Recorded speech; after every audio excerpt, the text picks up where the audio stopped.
Et en cette veille de 43e cérémonie des Césars, qui sera animée demain soir par Manu Payet, présidée par Vanessa Paradis à la salle Pleyel, nous avons voulu revenir sur les temps forts de la sélection et revoir quelques-uns des films que nous avions beaucoup aimés. Nos coups de cœur cinématographiques qui, c'est vrai, s'accordent avec les nominations de cette année. C'est Alexandra Rouault et Christophe Carrière qui nous les détaillent.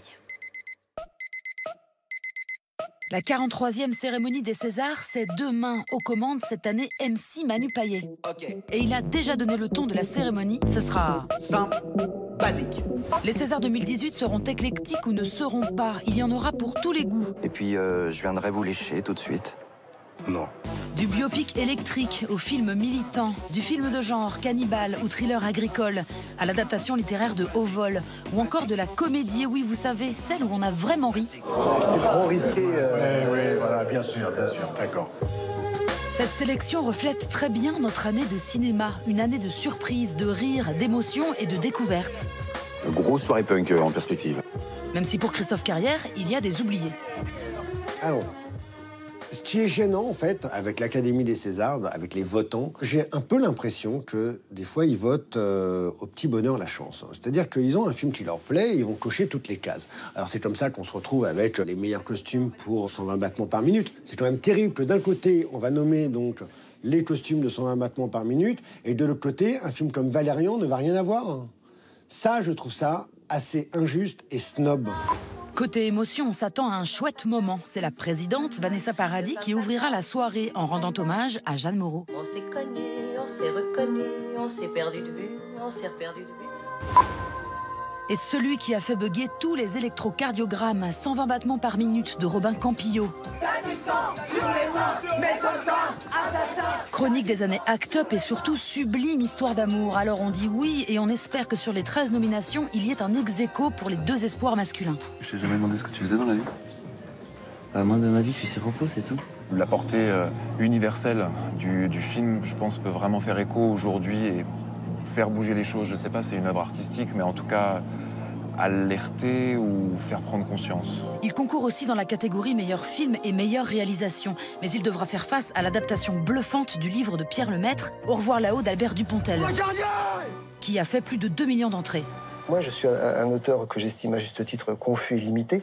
Donc là, je trouve un travail qui est vraiment parfait, qui est celui de Pierre Lemaitre, dans lequel je m'y retrouve, ce qui n'est pas fréquent.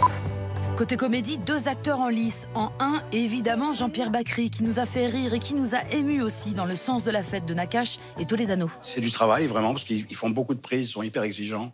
Mais c'était formidable. Ouais, voilà, ça, là, oui. Et une mention spéciale pour le chuintement charmant de Louis Garrel en Jean-Luc Godard dans Le Redoutable de Michel Hazanavicius. Oui, bon, bah ça va, on va pas non plus rigoler toute la journée.